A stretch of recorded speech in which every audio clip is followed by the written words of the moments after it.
Okay, so today I'm going to be talking about building for the bad guys. And a lot of times when I've talked to people and told them, oh, this is my topic, and they're like, what? Like, why would you want to build for someone that's bad? So before I start, I'm going to talk about a little about myself, just a little. So my name is Ighodaro. I work for a company called Hotels.ng. I'm the CTO there. And I've been working with them for about 2 years now. And what I really do there is basically try to understand the business and make sure the business and the tech coexist properly. So coders don't go, on a very long spree trying to implement some tech that's going to cost the business a lot. So the goal of my job basically is to stop coders from going on a rampage basically, and stop the business from confusing the coders basically. I also do technical writing for Pusher. I also do for Scotch, and I'm an Auth0 ambassador. So that aside, let's get into business. So what we're going to consider is how to build for the people who are there to make sure your application doesn't serve the right people. Basically, the person that's trying to sabotage your website, the person that's trying to sabotage your application. And I'm a very firm proponent of thinking about it from a different perspective. I think security in itself should start from the beginning. Before you write your first hello world, I think you should have a mindset of security. And when I got to Hotels.ng, the first thing I told the guys in my team was, hey, before you write one line of code, think about that person that's trying to get into the system, that's trying to mess it up.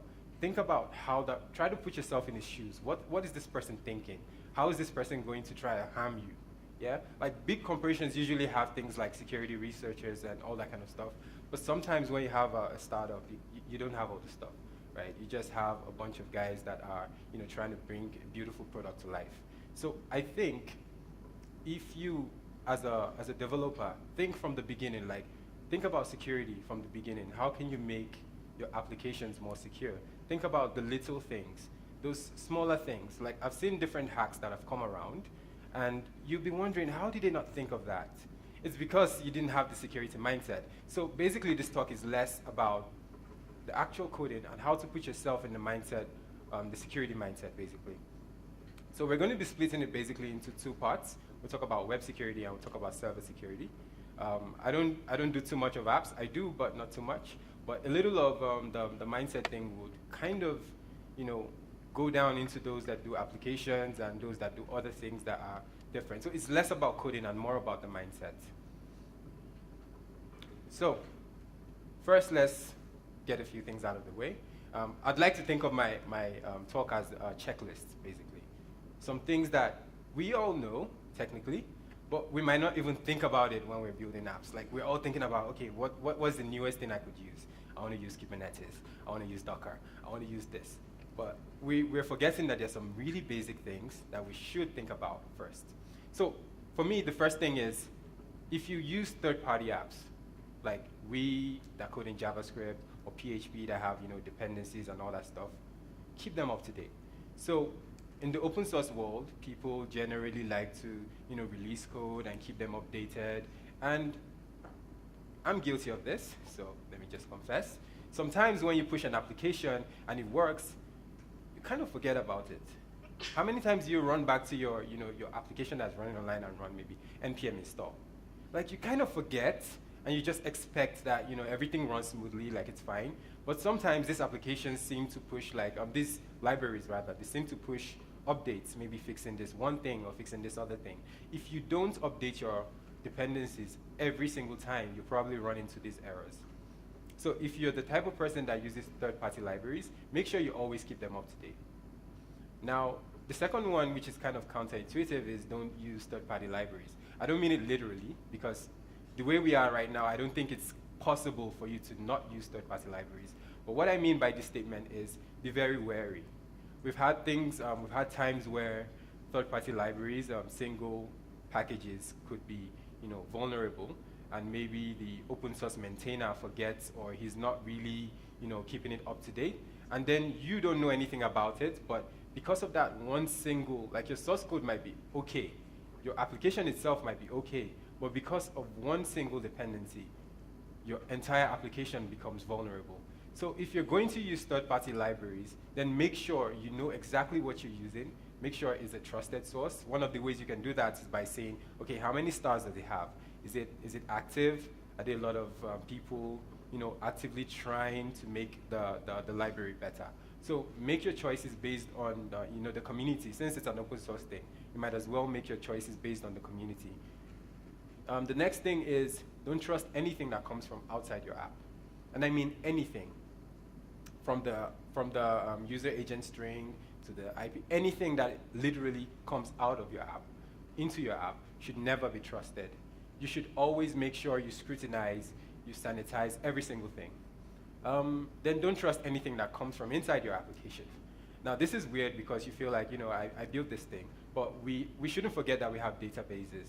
Everybody has a database, especially when you're building an app that receives data, you store them somewhere. And when it's fetching something, it's coming from the database and going out.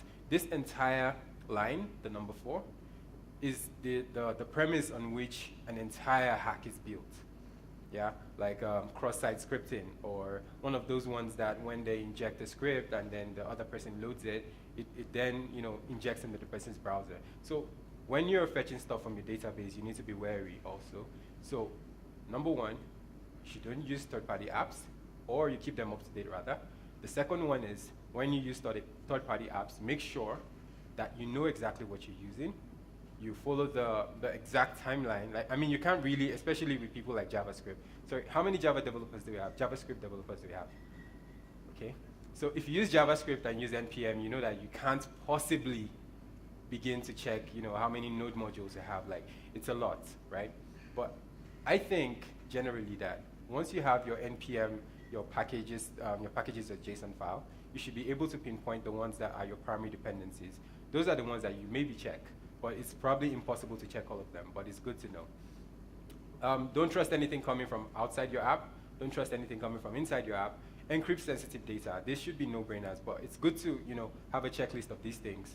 Like anything that is sensitive in any way, your tokens, your access tokens, I had this application I was building recently on iOS, and I realized that it's very difficult for you to actually encrypt you can, but there is no way for you to kind of keep your access token separate from your application. You have to somehow put it in the source code. And then I started thinking, if someone was able to kind of, I have an iOS app, and an iPhone, and it's jailbroken, which means I can access root. So technically, there is a way for me to be able to decrypt the software and find your keys.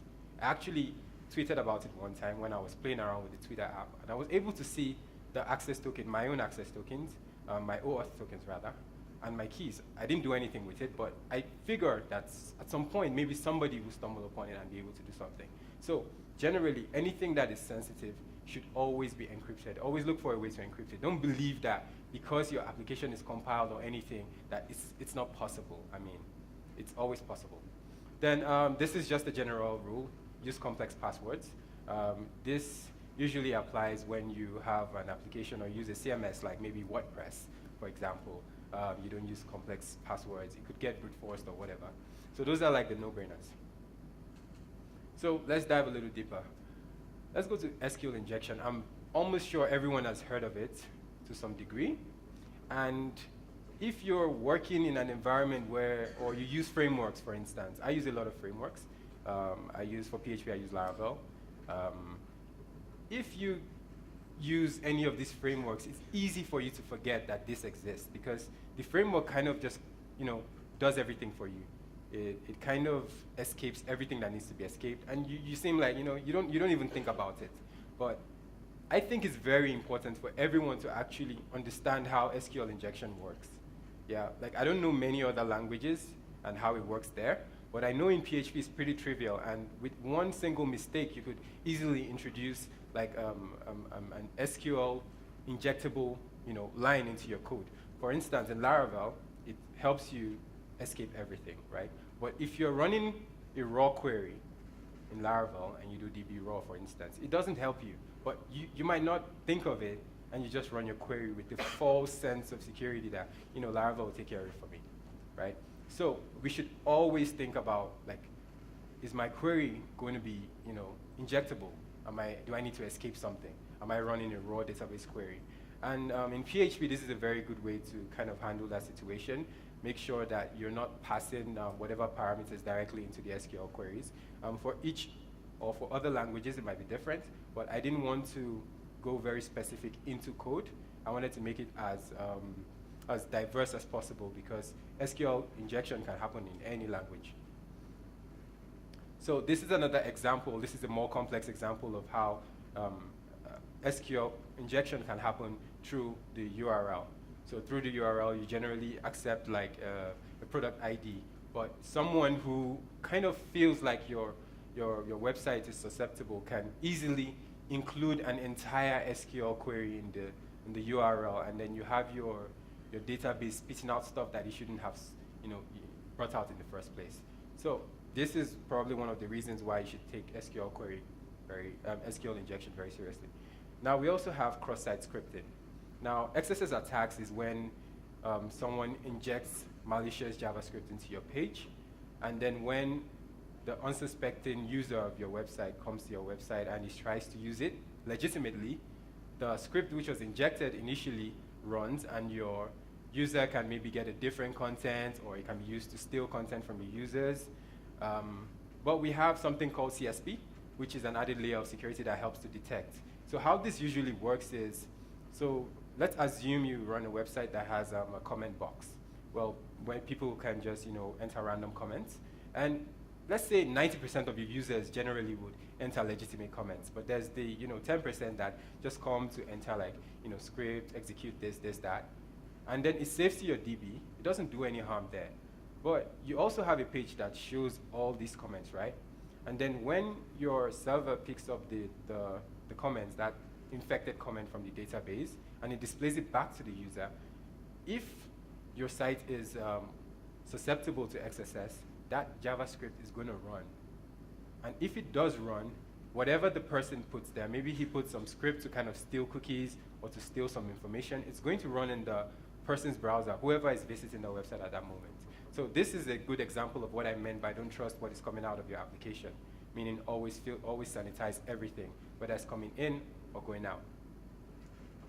So I left a link, and I'll leave a link to the slide so you can visit each link to read a little more about those hacks and how you can try to basically enlighten yourself, because the truth is a lot of these other hacks like SQL injections are usually taken care of by frameworks, especially if you use those. So it's good to know, but sometimes it's always already taken care of. So this is a very good diagram of how Xss attacks work. We have the attacker, and then we have the victim. The victim can be your user, your everyday user. Now the attacker injects something malicious into your vulnerable web page, and then that malicious content is stored in a cloud server or a database, and then your victim unknowingly visits your site, and then the site sends a request to the server, and the server fetches the data from the database, and the data contains malicious script, and then it is fed to the browser of the user, and then everything that is in that malicious script gets executed, and this can literally open a can of worms. Depending on the skill set of the attacker, it could literally do a lot of damage, really. Another thing to easily forget is error messages. So I've had situations where I go to websites and some built in ASP or whatever language, and then you get an error message that literally tells me a lot about your database. Like it's spitting more than it should. It's telling me, oh, you have connection refused, and it's giving me the query. It told me your table name. And in some cases, it actually tells you all about like the file system. Like it just depends on what platform you're running. These shouldn't exist. It should never happen. Like your error messages should only say what they need to say. Like I've seen sometimes where you try to log in and then it says your email was incorrect, or your email works but your password is incorrect. It shouldn't tell me that. Like I don't need to know that. I should just know that I have invalid credentials, right? It shouldn't tell me that an email exists but the password is wrong. That kind of makes it easy for me to, brute force with, okay, I know this email exists, I just need to guess the password. So things like this are little, but it kind of makes it a little harder, just a little harder for whoever is trying to, attack your site to be able to guess. So if the error message was a little more cryptic, then it would be easier for the person to say, it would be harder rather for the person to kind of guess, but this literally gives the person a lot of information, especially attackers where they're really resourceful. Another thing to consider is validation. Now, especially for people who build for the web, when people run JavaScript, it literally gives you a false sense of security, because you could put your validation data in JavaScript, and then maybe the person tries to enter an email address, and the JavaScript validates it and say, no, this email address is wrong. That is fine. But if you don't have validation on the server side, it's going to be a problem, because the minute you turn off JavaScript, that's it. Like, that validation is not going to kick in. So whenever you're doing validation, it should be a no-brainer that you take whatever validation you're doing on the server side or on your app, and then do it, on your client side or your app, and do it on the server side. It has to be equivalent. If you're checking for emails here, don't assume that the client is going to automatically catch everything. Also do it on the server side. If you're checking for the payment information, the credit card numbers and everything on the client, do it on the server side. Like, everything should be both ways. So if it passes on the client side, fine. It has to pass on the server side also.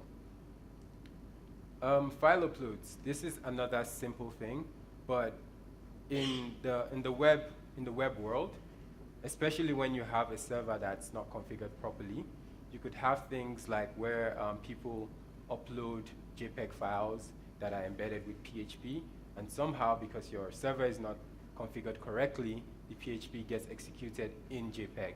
So generally, as a rule of thumb, whenever you're accepting uploads to your website, if it's JPEG, if it's whatever the file format, make sure you're able to actually verify that whatever you're accepting is exactly the type of content you want. If it's a JPEG file, make sure that it's an actual image. If it's a PHP file, for whatever reason you're accepting a PHP file, make sure that it's an actual PHP script. If it's a JS file, make sure it's a JS file. And then also, when you're serving back this content, if you're someone who's you have some basic knowledge of DevOps or anything, you'll be able to add some configuration to your. So this is for Apache, but you could easily do it for maybe Nginx or whatever. Make sure you check that whatever you are actually feeding is not the opposite file type. So let's assume you have a directory that accepts uploads, a JPEG directory. You can easily configure your web server to not serve anything, any other file type, but those three file types. So let's say you accept GIF or JPEG or PNG. In that particular directory, you make sure that nothing else is being served. Any other file extension that is being requested is denied automatically. HTTPS. Obviously, we all know what HTTPS is and we use it, but I think it's also important to still mention it, because it's, like I said, it's one of those checklists. So I have a little checklist I do when we build new products at my company, and I just literally run the entire application through my checklist, and like, it might seem a little silly because I expect it to be done, but I feel like those things can get overlooked very easily. So HTTPS is one of them. It basically provides like security, and I don't think I need to explain exactly what it does, but it encrypts data, and it makes sure that the data is secure between the client and the person viewing the website. And it's very easy. Like, I remember when I started making websites back then, and I was in Nigeria then, so it was a little difficult to get SSL. Like, I wanted it, but it was quite expensive, so I couldn't afford it. And then we generally just built HTTP websites. But now it's really affordable. It's even free.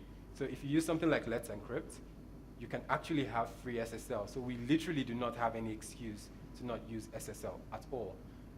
It also helps with encryption of your cookies, your credit card data. It helps with your SEO. So, I mean, we have literally no excuse to not use HTTPS. So HTTPS everything, basically. We also have cross-site request forgery. Now, cross-site request forgery is when a user, like if you look at the diagram now, we have a perpetrator, and he forges a request for a fund transfer, and he embeds that request into a hyperlink and sends it to the visitor who may be logged into the website. And then the visitor who thinks maybe it's a link or whatever, just kind of clicks it, or he kind of looks at it, and that request is automatically validated. I will give you a better example in code of this later, which would explain exactly how easy this can be for someone to manipulate. I think it should be the next slide. Okay, so this is a very, very basic PHP script. And let's assume for any reason you have a delete user.php. The file is supposed to delete a user when it receives an ID from the URL. And then you check if the user is logged in through the session. And if the user is logged in, you basically die an error. Or if the user is not logged in, you run some delete function that deletes the user by getting the user ID. This should work fine. I mean, if the user is logged in, you'll have a session. If it's not, fine. But if the attacker, is able to somehow embed that delete user.php into an image source, he's not even asking you to click it. He just puts it in an image source and renders it somewhere. Because of the way the web works, this is a separate request. So it's going to make that request to the website.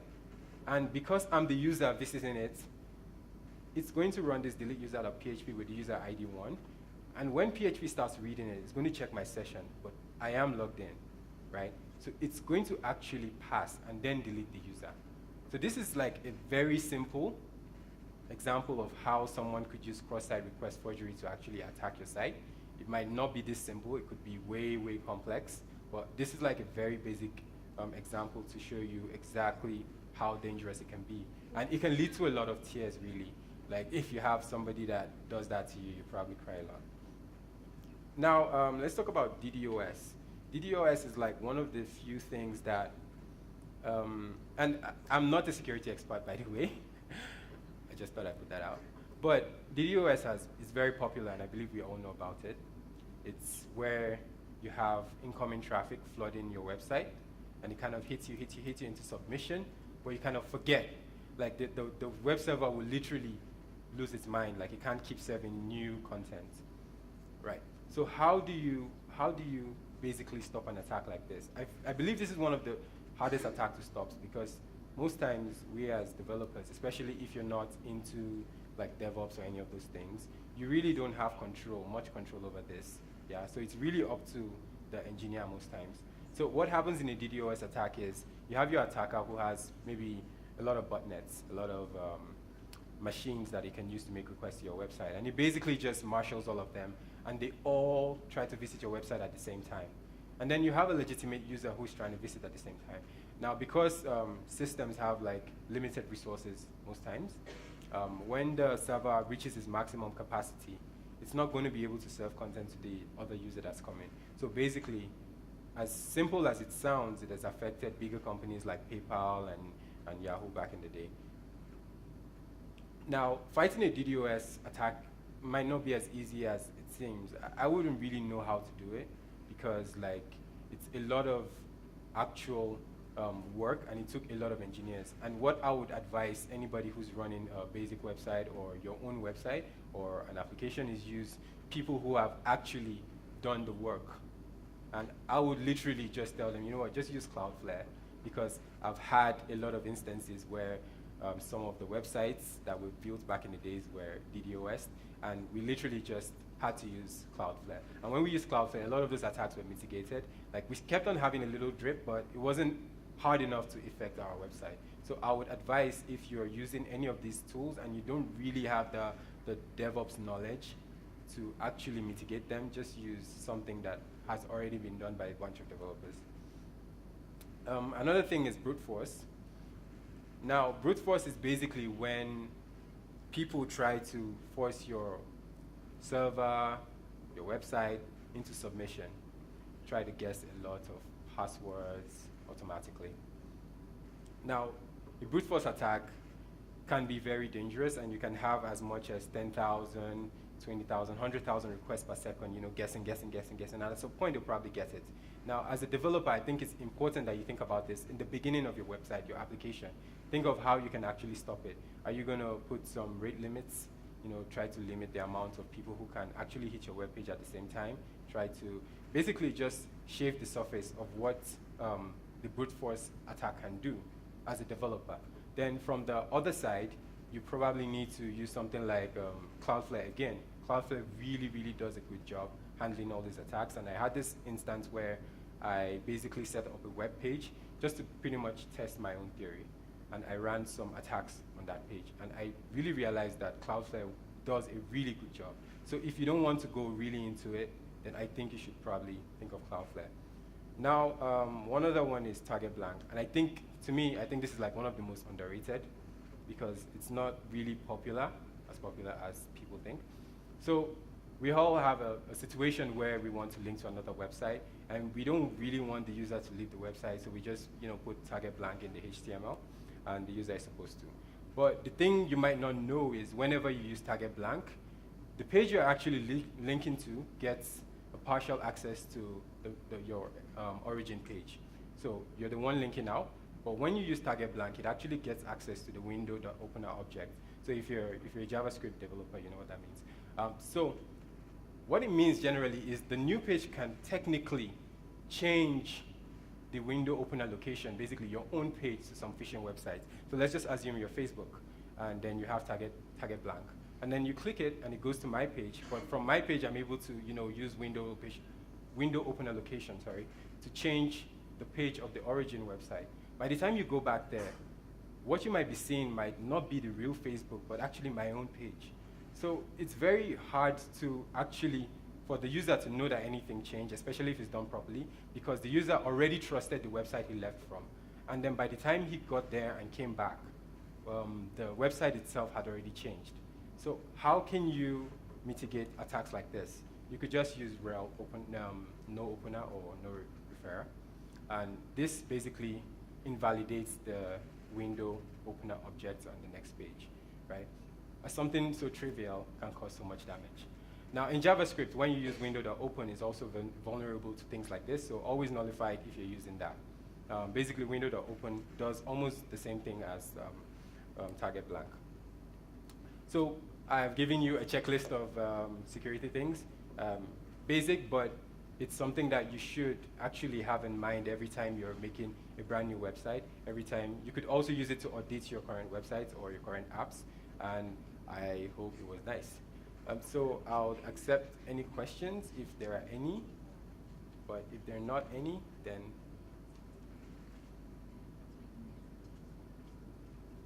so. All right, thank you.